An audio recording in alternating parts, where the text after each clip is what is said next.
All right, good morning. Let's continue with digital representation of numbers. Just a quick review.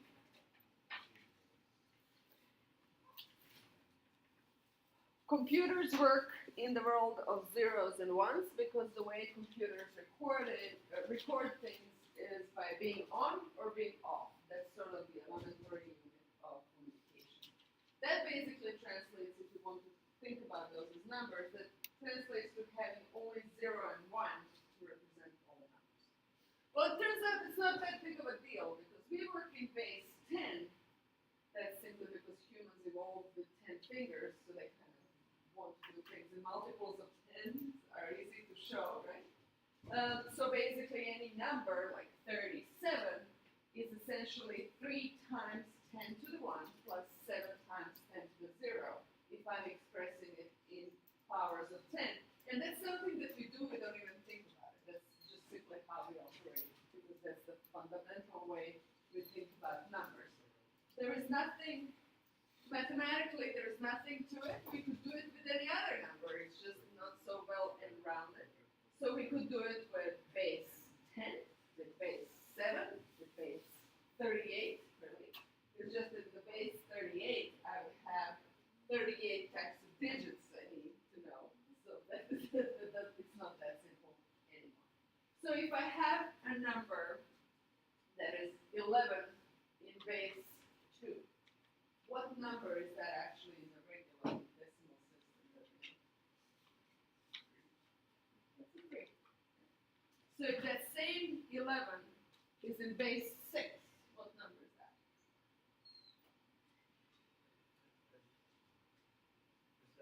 7.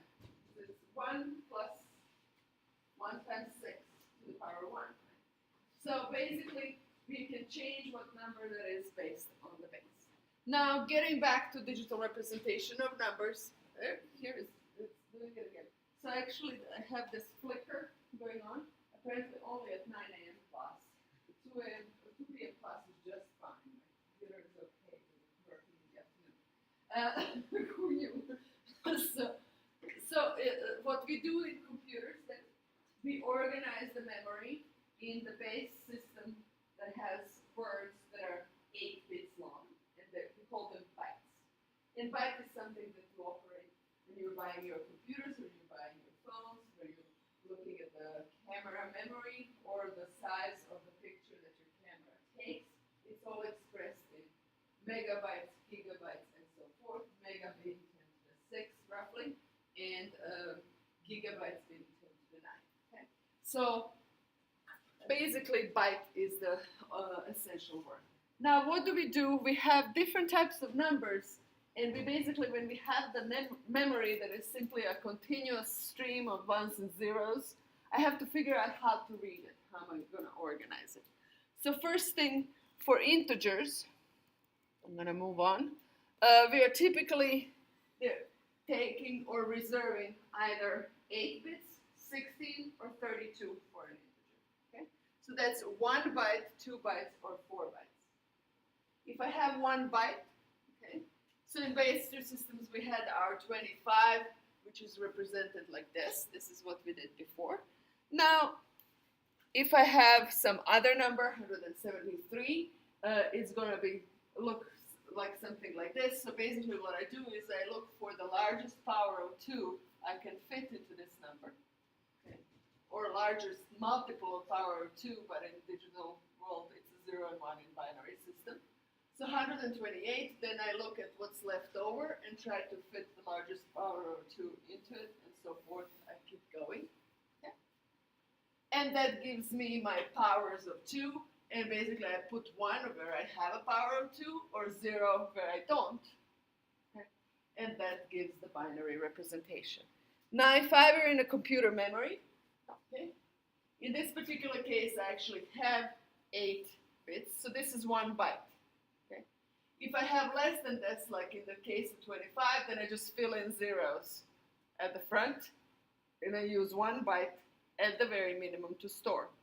If I'm using 2 bytes, I'm going to actually have all the extra zeros that I can fit in.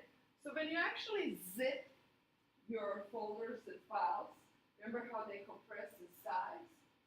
Zipping essentially removes all these extra zeros, give or take. Okay, so finds the way to map things out and compress them. And actually files that have a lot of zeros and ones are extremely easy to compress. That are zeros and ones are small numbers, right? Because in small numbers, if I'm reserving 4 bytes for a number and 3 bytes out of it are zeros, it's easy to kind of compress. So that's how compression works, at least roughly, just so that you have some idea. Okay? Now, if I have, so basically we learned how to find the upper limit for a positive number. Do you remember the formula? If I have in general 1 plus x squared plus all the way to x to the n, that is equal to x to the n plus 1 minus 1 divided by x minus 1. Do you remember that formula? Do I need to write it down again? Yes. Yes. Okay, let me write it down again. It's very useful for this.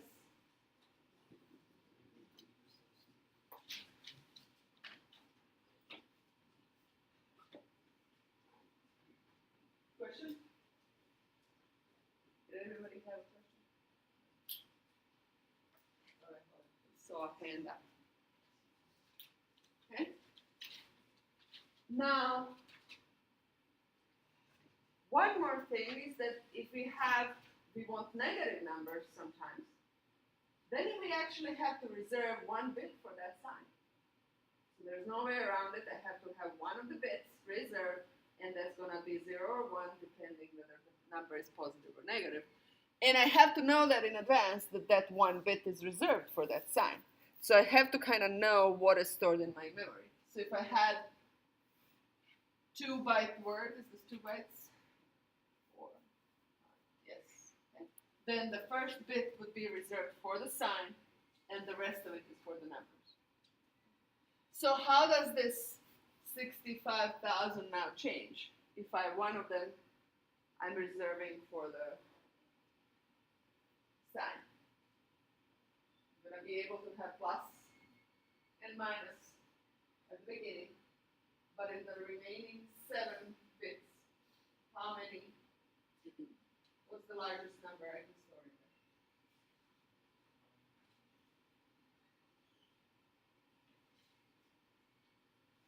If I can't use this one.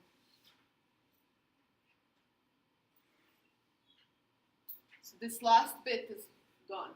It's reserved for a sign. I have 7 left, so what's the largest number I can store into 7 bits? Where all of them are ones. It's 2 to the 15 minus 1. What is that? Who has computer open? 32,000 something. I never know that something. 32,767. There we go. Yeah. So I can have plus, minus, so I can have negative from minus 32,767, that's what I heard, to all the way to plus. So I can still do a range of numbers, and that range is still roughly 65,000 numbers, right? But they can be from negative to the positive, as opposed to all of them being positive. Okay? And I have to know that in advance, otherwise I'm misreading the numbers. So you have to know what you stored in there. Okay? So if I had 25 that is written up there, and I'm trying to store it as a 8-bit integer where first bit is reserved for the sign, how does it look like in memory? And how is it different from minus 25?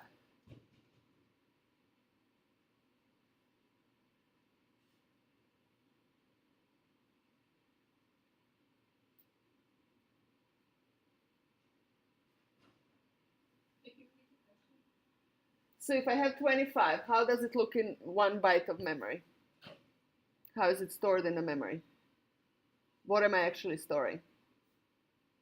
25 in itself has 5 digits in binary system, right? It's 11001. But to fill into 8, I got to add 3 zeros at the beginning. Now, if that becomes minus 25, what changes?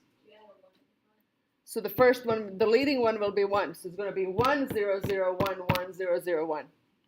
Okay? But I have to know that I'm reading that number as a negative number. So rather, I have to know that that first bit I'm reading is a sign, not as part of the number. How do you know? You have to declare. So you have to know. Now in MATLAB we haven't been doing that because everything is declared as the same, actually as the real number. Okay? So we don't deal with that, but in any other programming you have to declare your variable to be this or that. And then it knows how to store. Okay? And in any other files or any files that you're reading on your computer, that's in the format. So when something has a format like PDF or .docx or something like that, then that format already implies that all of those details are actually known, okay? And they're stored somewhere that's called typically a file header. We had a simple file header where we had the text file and there was the first line, right, that had some information. Well, most of the files will have some part of the beginning that has the information necessary for reading the rest of it, okay? And the format gives computer a heads up, like read this in certain particular way, this header, find out the information you need so you can read the rest of the information. So that's sort of how the system works. Okay? And if you, of course, misread, if you take a PDF file and you just rename it something else, like docx, Word document will be like, what? What is this? Or it will attempt to read and it will read a whole lot of garbage. Okay? So in that sense, but most often it's going to be confused because it's not going to find the parameters it needs in that header of the file so that it can read. Okay. So in a very rudimentary way, we dealt with general form of files where we had text files, but you have something at the beginning telling you what to do, and then you have the actual numbers that you're storing. Okay. All right. Now, what are the limits? So we already pointed out the limits. So if I had 1 byte, my numbers would be either from 0 to 255 or from minus 127 to 127. So how many ways is there to store 0?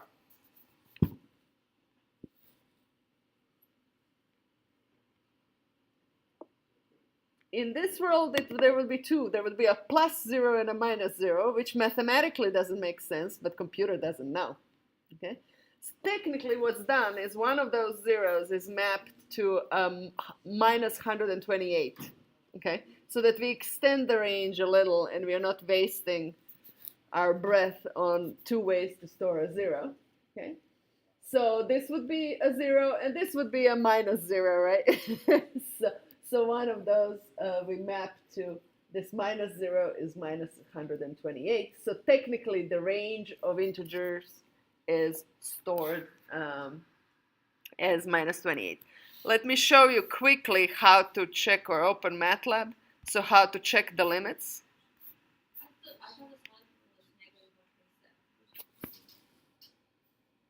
So this minus 0 is just interpreted as or stored as minus 128.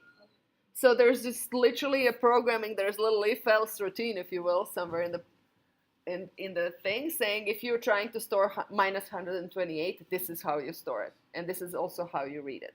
Right? So you can actually quickly check these limits with a command called intmax and unsigned integer 8, for instance. This is the maximum integer maximum for 8-bit unsigned integer with 8 bits, okay? And you will get 255, and minimum is 0, okay? So that's my range. So this is how you check in MATLAB, by the way, what these limits are. If you get, and if you just do integer 8, you're going to get minus 28, 128. What is the U mean? Unsigned. Okay. So if I put U, maximum is 255. And I just explained how you actually arrive at that. So this is why it's kind of this mapping one of those zeros to one more negative number is how you get to minus 128. It's sort of kind of artificially added. Not sort of kind of. It's artificially added and agreed upon. So there are standards out there, like there are standards for a whole lot of things that actually define these things. Okay. All right. You can also check the same thing for, let's try, how would you do 16-bit number?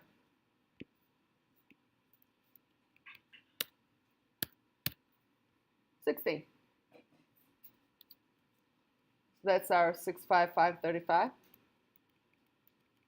And if it's just integer, then it's 32,767.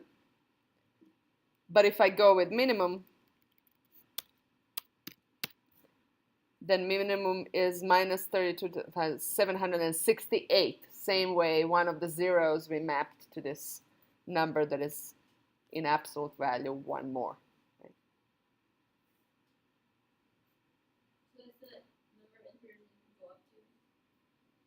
Now, if I try to now assign, I declare my integers, or I'm saving them as unsigned or signed, let's say unsigned integer with 16 bits, and I try to store 98,000.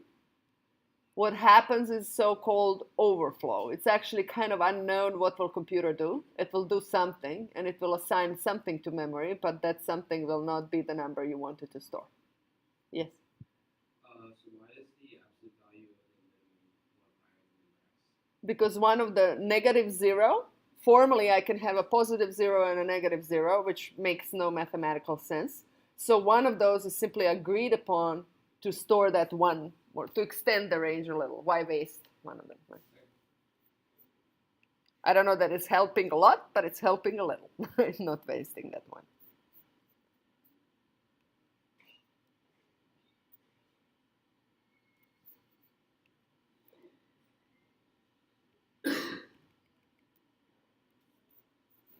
So let's get now to floating points.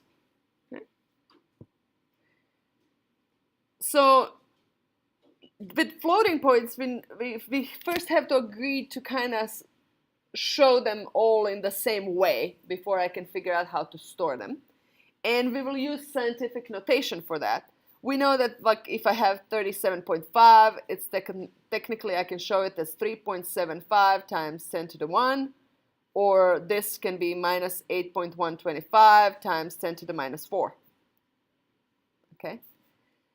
Now we will actually go with any number that is actually here that is larger than 0. That is larger than 1, right? So I don't have a leading 0. I want to have a leading digit that is non-zero. Okay. And that is the way we do it in decimal system. I'm going to quickly write these other things down. So basically now if I have, let's just see conceptually, what are the problems when I'm storing my real numbers. And I'm going to limit myself, just to illustrate the point, to something that has to a number that is some sign. This is my sign. That first digit dot second digit times 10 to sign and a number. So this is my exponent here. And this exponent has a sign and a number. And number is an integer. And this here is a sign. And this is my actual number. So let's say that I live in the world in base 10, where all of the numbers, this is what I store for them. Okay? So I know I have to limit my storage, and I'm just simplifying my world to just a couple of digits so that I can illustrate the point. So what is the largest number I can store in this in decimal system? So my digits are from 0 to 9.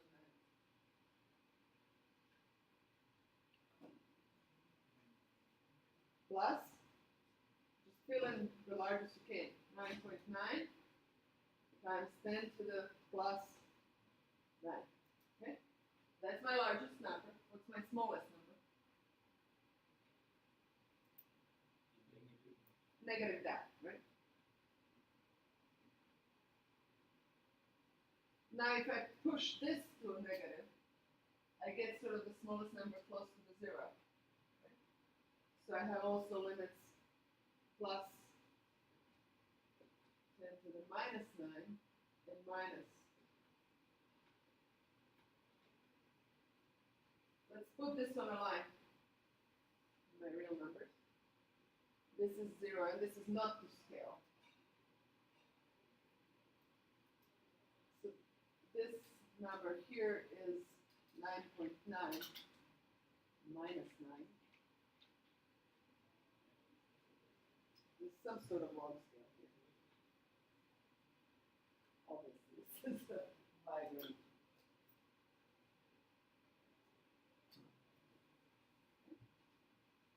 And then I have a negative.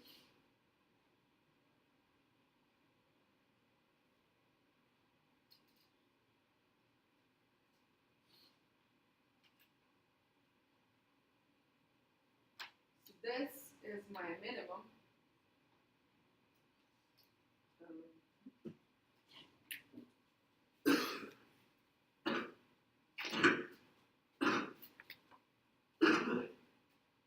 This is my minimum.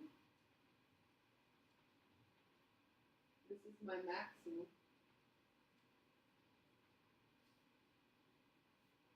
If I try to store anything below minimum or above maximum, it's called overflow. And there's a problem also if I'm trying to store any number in here. Okay? I cannot store 9.9 times 10 to the minus 18. Okay? So that number is smaller, it's somewhere here, but I cannot store it. I can just store a 0. Just zeroing everything up. So I can do 0, can do 0, but I can't do anything here.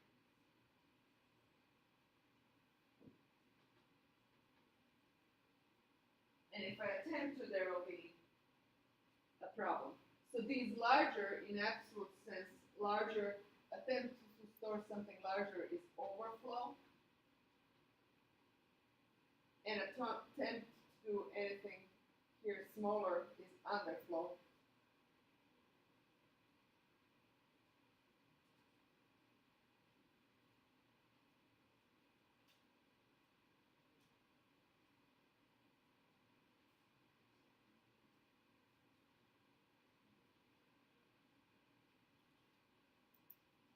So let's say that in this case also, I try to store a number that is actually 3.125 times 10 to the 1.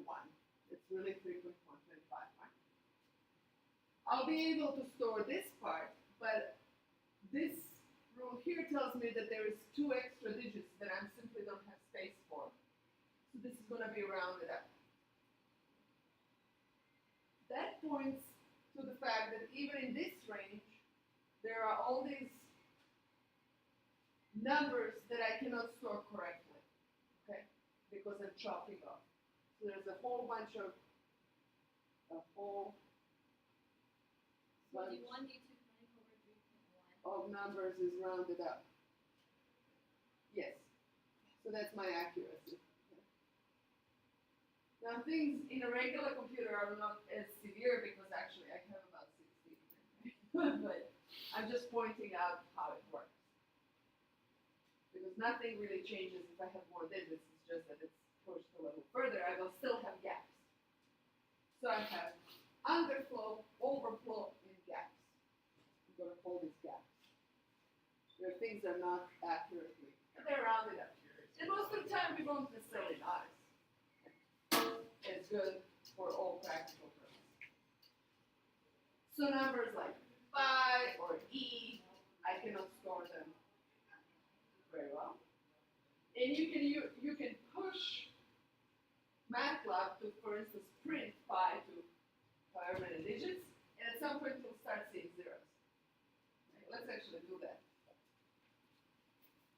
let's see how many digits we can actually work with.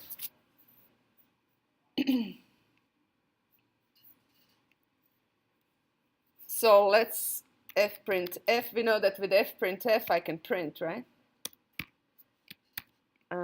2 point, I'm gonna say 100, okay?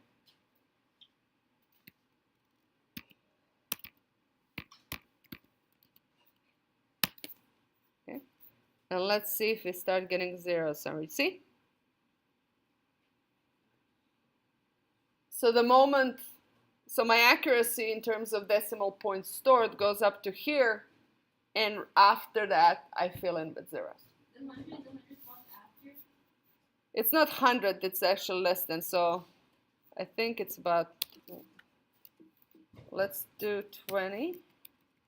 Let's do 30, I think. Somewhere there. 30 is still good.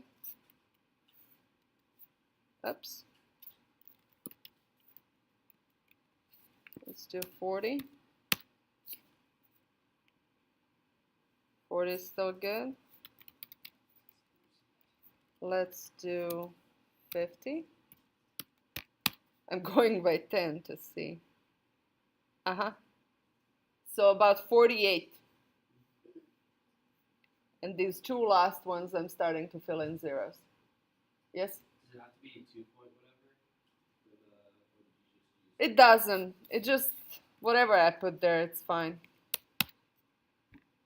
It's just that first one is just ignored. It should be actually, technically it should leave 2 spots. I think it should, but for some reason it doesn't work that way. Like I would technically have it here, leave a fill in, but it doesn't. What's the difference of just having F to F slash? If I just do F, it's just gonna do the default. And default is to print 6. Okay. But that doesn't mean that the rest is not there. It is. Okay. Now, we know actually that we're not storing things in decimal way. We are actually storing things in binary. So this is just conceptually, I understand now that I have some limits. Okay. Now in binary system, is everybody? In binary system, how would I store decimal points or decimal numbers in general in binary system? What is equivalent of some sort of 1.1 times 10 to the 2, for instance? What is 1.1 times 2 to the 4?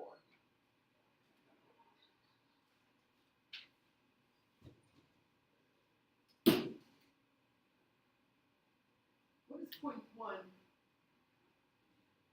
in binary system?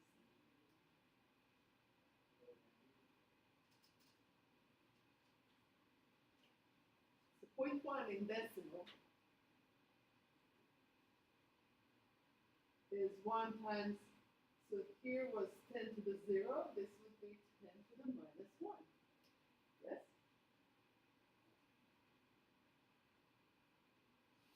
So this is powers of 2, not powers of 10. Yes? Let's make up this very simple. So this is actually 1/2. So I shift this decimal point by moving powers of 2, not powers of 10, which is what I'm used in my brain. And we shift them with, we learned that when we were like, what age? 5th grade, we do this? I'm forgetting, somewhere in elementary school with decimal point and moving it around, right? And the way you move the decimal point is by going times 10. Well, in binary, we're only going to do times 2. Whatever the base is.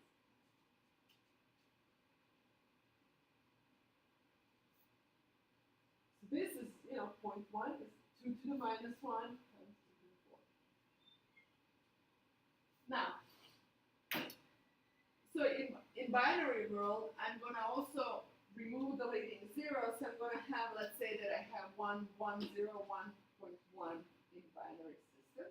And if I want that in scientific notation, it's 1.101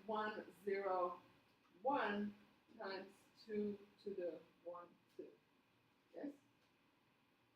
So 10 to the 2, but 2 to the 2.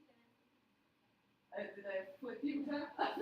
So if this was 1, 1, and 10, and I asked you for some scientific notation, you would blink and you would tell me that it's 10 to the 2. Yes? Well, in binary world, my base is 2, it's not 10 anymore. So it's powers of 2, it's not powers of 10. So I'm shifting this 0 by multiplying by 2, not by multiplying by 10.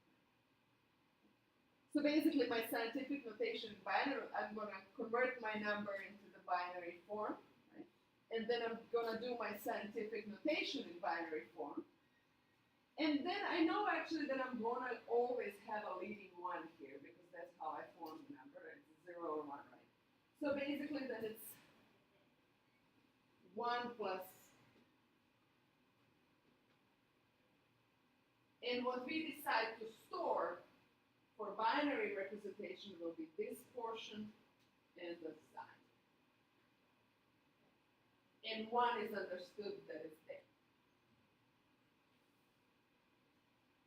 So this is called mantissa, this is exponent, this is mantissa. So signed exponent.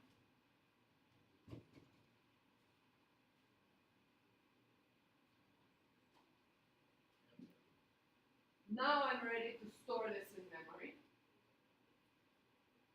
Mantissa, first I have a leading sign for the number, so I can do sign. I use 1 bit.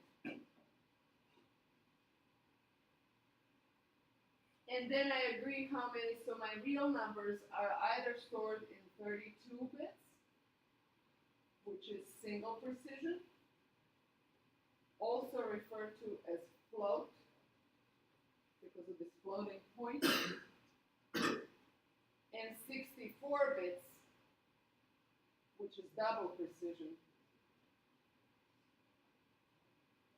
It's called double precision. So for instance, in 64-bit world, I'm going to reserve 1 bit for the sign, that's my leading bit. Then for mantissa, I'm going to do 52 bits. And what is left for my exponent?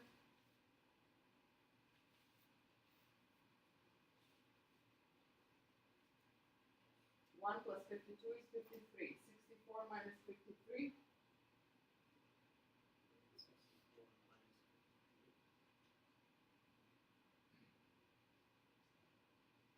Somebody, my entire class needs coffee. I should serve coffee. 11 bits. And this is a sign. And this I stored as a signed integer. Mantissa is 52 bits. Reuse and sign 1 bit. So that gives me the sizes of maximum what I can fit in. Did you just know those for your head or did you? This is something that is agreed upon. Okay? So when computers come in and read this is 8 bytes of memory. Okay? When they read it, they look at the first bit, that's a sign. The next 52 is whatever mantissa is, and then exponent is the last 11. And computers know, I don't even know now, whether they first store exponent and then mantissa or the other way around. That's hardware details that I don't want to know.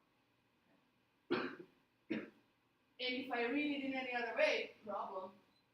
If the entire world doesn't agree on the precisely the same way to read it, problem. Okay. So we have typically these rules that are agreed upon in the entire world, or computerized world anyway. Otherwise, you have translation issues. It's like different language. And then if I have 32 bits, I can again divide this up. I think it's 1, 8, and the rest is then mantissa. So that gives me the minimum and maximum number that I can store. And we're not going to go and calculate what those numbers are because they're it's a little too much. So in 32-bit, I saved 24 bits for mantissa and 8 for exponent. 53 total with the sign, right? For mantissa for a double and 11 for exponent. So then I can also figure out upper limits in terms of exponents. So for instance, if I have 11 bits for exponent and sign takes 1 bit, okay, then I have plus minus, and then the rest is 2 to the 10 minus 1, which is 10, 23. But these are in powers of 2, right? And that number I asked MATLAB to compute is roughly 9 to the 10 to the 307. Okay? So I have to remember that I take the binary version of a number, and that's what I'm storing in memory using these rules. So in decimal system, that number or that exponent translates roughly to 10 to the 308, give or take. So that gives me actually these limits. There's here a list of ranges for single precision and double precision numbers. In single precision numbers, in terms of absolute value, they can store,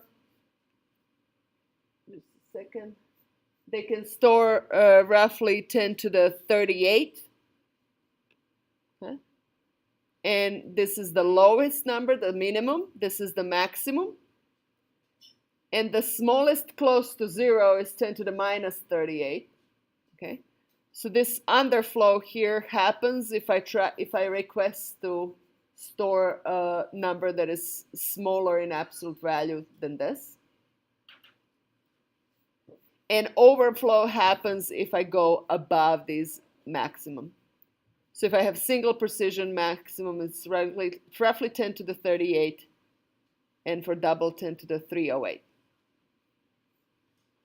And complex numbers are stored as a pair of single precision numbers, a plus I times b, and both a and b are single precision real numbers.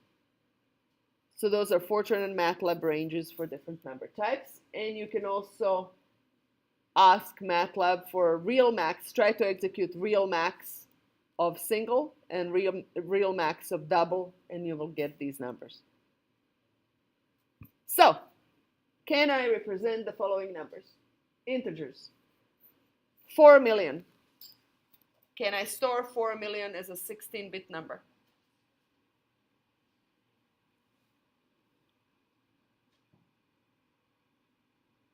I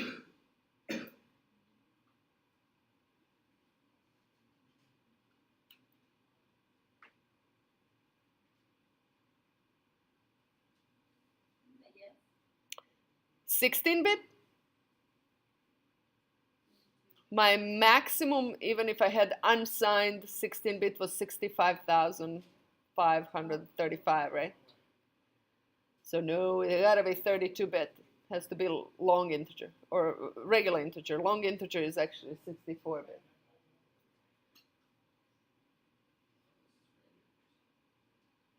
And then 16-bit, can I store 32,767? That's my maximum for the signed 16-bit. So I can do it either signed or unsigned. Can I do this one though? I cannot, because it's for signed one, it's below. Okay, so it's my overflow. 60,000? Wait, wouldn't that be underflow? Underflow is really close to 0. Overflow is in absolute sense. So think about absolute. Yeah. But technically, yeah, it's the ways to describe it are agreed upon as overflow in absolute sense. and underflow for being close to 0, but less than what I can store. Okay. 60,000? I can do 16-bit if it's unsigned. Otherwise, I gotta go to 32-bit if I have signed numbers. Yes. Do we need to know like the max values for 16-bit and 32-bit off the top of our head? For the 16-bit, yes. For 32-bit, maybe not. It was like 6, Yeah. 5,530. Hint, you will have a cheat sheet. Guess what goes to your cheat sheet? This goes to your cheat sheet. You can write it down. You can start writing it right now. You will be able to have front and back of a single page. Okay. And then real numbers. Can I do 0.3 times 10 to the 405?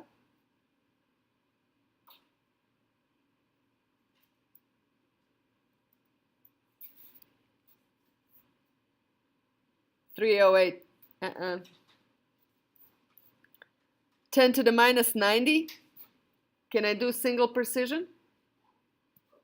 Underflow.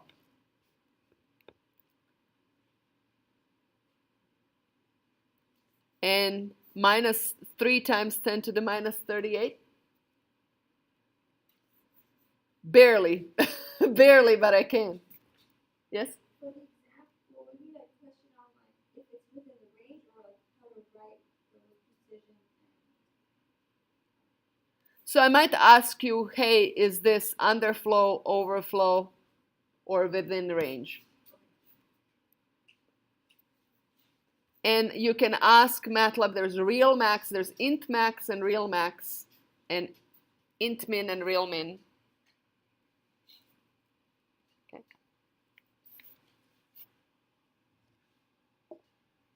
So this is storing single numbers, and I pointed already that we might have trouble when we're doing arithmetic, because whatever result of our computation, I might have issues storing. So let's give an example.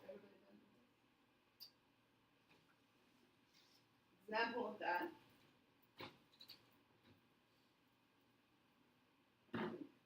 So let's do some arithmetic. Let's say that I have, and I'm again going to work in decimal world, even though MATLAB does it, or computers do it binary. But conceptually, this is the trouble I'm going to have.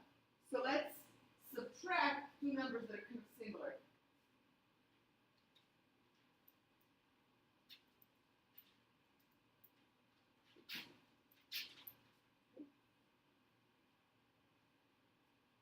The computer will, to do this operation, try to get them to the same exponent. So this is my page says that this is 0.0955.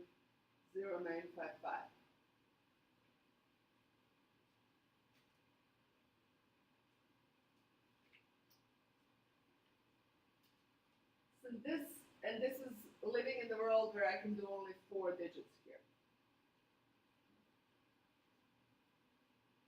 So what the computer will do when it's stored in the memory is going to move this to scientific notation. This is just 10. 1. And it's going to fill in zeros.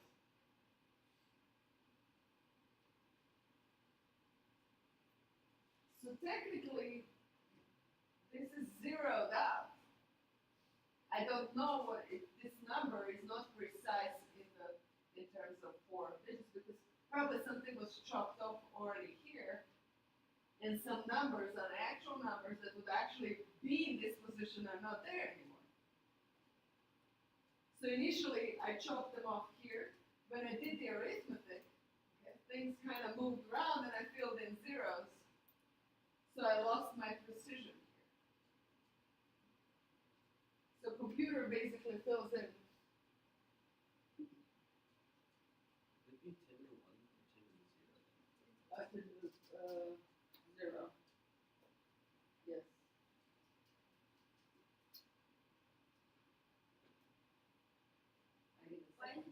I need a second one. Why didn't it turn 0? That's my exponent. 0 is a possible exponent. If I put a 10 to the 1, then I would have a leading 0 here. That's not. So exponent is allowed. So computer fills in, but really there were some numbers here, there are some numbers here, and in subtraction I would actually kind of pull them in, but I can't. I lost them.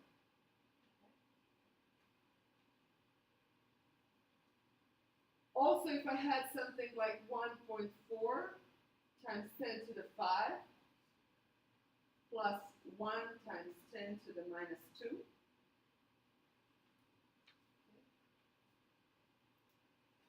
This final result is going to be shown in scientific notation. This is basically, it's 1 point, how many? I have 7 different. Something of that sort. Plus minus 0 here.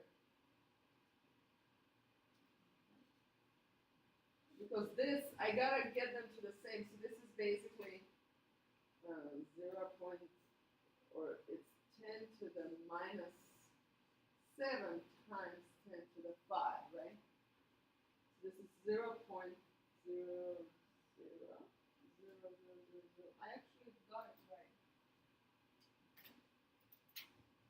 And if I don't have enough digits to store this, well, too bad, it's going to be gone. Okay? If I'm fitting into, say, only 4 digits, or less than 7 digits, it's done. So it will be rounded, this will be rounded up. The result.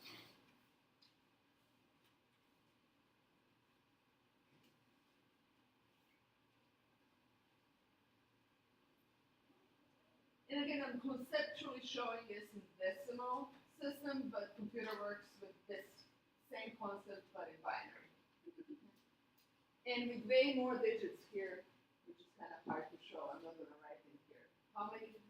48 or something, right? When I was showing, it has space for 48, so I'm not going to conceptually show anything with 48 digits. So again, my result has to be shown in the same type of notation, and if numbers are too far apart, one of them will be sacrificed, okay, and chopped down. We might not care for most practical purposes, but sometimes this does matter, so it depends on the precision, and it can also pile up. So the problem with numerical algorithms is that a lot of things are executed in a loop. Okay, we learned loops for a reason. So I keep marching through solving for something. And if I do million operations and all million operations have this type of error, well, let's say that every time I chop off something on the order of 10 to the minus 7. 10 to the minus 7 times a million is 0.1. That becomes sizable. Okay? If every time I make the same mistake and I keep doing it over, it can pile up. So my error can grow in time if I'm not careful. All right, I see you on Monday.